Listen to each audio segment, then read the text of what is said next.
Hello दोस्तों, कैसे हो आप सब लोग। आई होप आप सब लोग मस्त होगे। या दोस्तों, स्वागत है आप सबका फिर से एक बढ़िया से आईपीओ की अपडेट के साथ। और दोस्तों, आज हम बात करने वाले हैं ब्रिक्स टेक्नोविजन्स लिमिटेड के आईपीओ के बारे में। या दोस्तों, अगर आप भी आईपीओ में इन्वेस्ट करने का सोच रहे हो तो हो जाइए रेडी, क्योंकि एक बार फिर से आपके लिए आ गया है एक धमाकेदार आईपीओ जिसमें इन्वेस्ट करके आप आपकी वेल्थ क्रिएट कर सकते। चलो दोस्तों, मैं दीपक प्रजापति फिर से स्वागत करता हूं आपका एक बढ़िया से आईपीओ की अपडेट के साथ।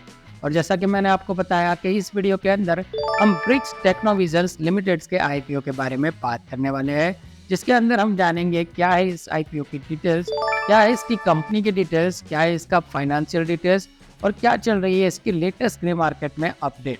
देन हम आपको बताएंगे कि आपको इस आईपीओ में इन्वेस्ट करना चाहिए या इसको अवॉइड करना चाहिए। सो बिना वक्त गवाए स्टार्ट करते हैं इस आईपीओ का डिटेल एनालिसिस। सो ब्रिक्स टेक्नोविजन्स लिमिटेड का आईपीओ जो है वो 22 जनवरी को ओपन होगा।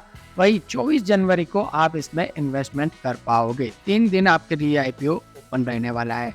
आईपीओ की साइज की अगर मैं बात करूं तो वो रहेगा 12.48 करोड़ रुपए। इसके अंदर 8 लाख इक्विटी शेयर इश्यू किए जाएंगे।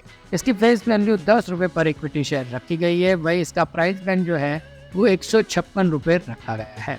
इसमें रिटेल कोटा 50% रिजर्व है। वही एनआईआई के लिए भी 50% रिजर्व रखा गया है। एसएमई सेगमेंट का ये आईपीओ है जिसके अंदर लॉट साइज जो है वो 800 शेयरों की रहने वाली है। वही इन्वेस्टर को इसके अंदर कम से कम 1,24,800 रुपये इन्वेस्ट करने पड़ेंगे। इस कंपनी के आईपीओ की लिस्टिंग और अलॉटमेंट की अगर मैं बात करूं तो 25 जनवरी को इसका अलॉटमेंट हो सकता है। वही 30 जनवरी को ये आईपीओ मार्केट के अंदर लिस्ट भी हो सकता है। अब दोस्तों, इस कंपनी के आईपीओ की वैल्यूएशन पर अगर हम नजर डालें तो इसका अर्निंग पर शेयर जो है वो 9.94 पर इक्विटी शेयर है। इसकी रिटर्न ऑन नेटवर्थ जो है वो 41.56% है। और इसकी नेट एसेट वैल्यू जिसे हम एनएवी कहते हैं वो 23.93 पर इक्विटी शेयर है। यह दोस्तों, अब इसके फाइनेंशियल रिपोर्ट्स पर अगर हम नजर डालें तो फाइनेंशियल ईयर 2021 के अंदर कंपनी का रेवेन्यू 16.91 करोड़ रुपए था। वही इसका प्रॉफिट जो है वो सिर्फ 0.15 करोड़ रुपए था।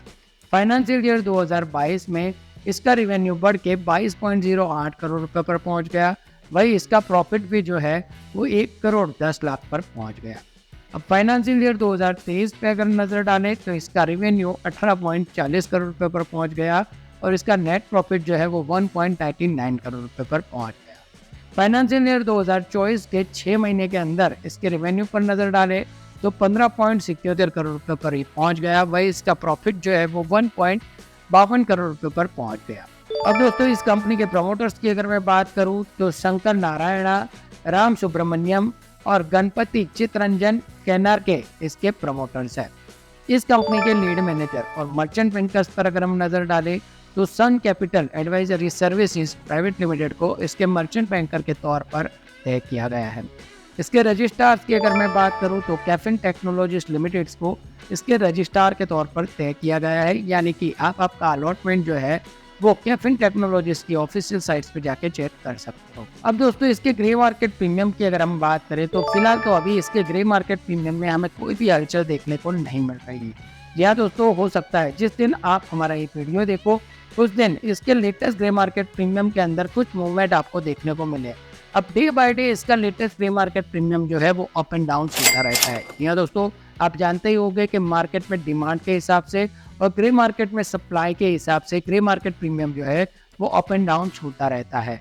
लेकिन लेटेस्ट ग्रे मार्केट प्रीमियम आपको देखना हो तो उसके लिए हमने लेटेस्ट ग्रे मार्केट प्रीमियम की लिंक आपको डिस्क्रिप्शन बॉक्स में दे दी है, जो हम डे बाय डे अपडेट करते रहते हैं और आप डे बाय डे उसका लेटेस्ट ग्रे मार्केट प्रीमियम भी चेक करते रहना।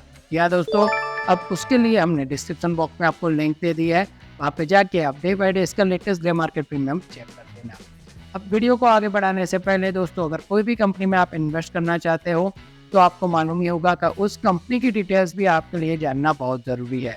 जैसा कि इस वीडियो के अंदर हम आप आईपीओ की डिटेल्स बताई, कंपनी की फाइनेंशियल कंडीशन बताई, उसकी वैल्यूएशंस बताई, लेकिन कंपनी की डिटेल्स क्या है उस पर अगर हम नज़र डालें तो मार्च 2007 में निगमित ब्रिक्स टेक्नोविजन्स लिमिटेड भारत में कॉरपोरेट ग्राहकों को इंफॉर्मेशन टेक्नोलॉजी सॉल्यूशन प्रदान कराने में एक माहिर कंपनी है। यानी हम बोल सकते हैं कि आईटी कंपनी के अंदर इसका बहुत ही बड़ा योगदान है।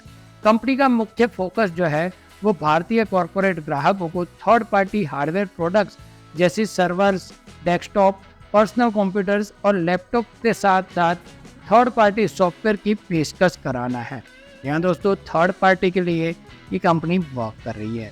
इसके अलावा वे हार्डवेयर और सिस्टम मेंटेनेंस, मॉनिटरिंग और मैनेज सर्विस के लिए डेटा सेंटर्स की डिज़ाइन, सप्लाईज और इंस्टॉलेशन और इसके enterprise networking management, email management, system integration और एनुअल मेंटेनेंस कॉन्ट्रैक्ट सहित अन्य सेवाएं भी ये कंपनी प्रदान करती है।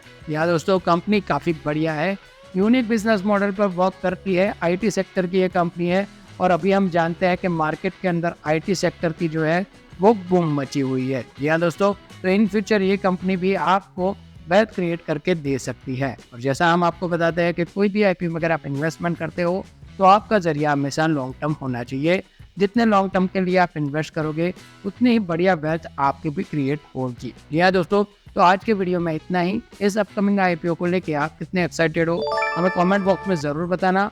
और ऐसी आईपीओ की अपडेट जानने के लिए अगर आप हमारे चैनल पर नए हो तो चैनल को सब्सक्राइब कर देना और साथ में लगा हुआ बेल आइकन भी दबा देना ताकि आने वाले सभी वीडियो की नोटिफिकेशन आपको सबसे पहले मिलती रहे।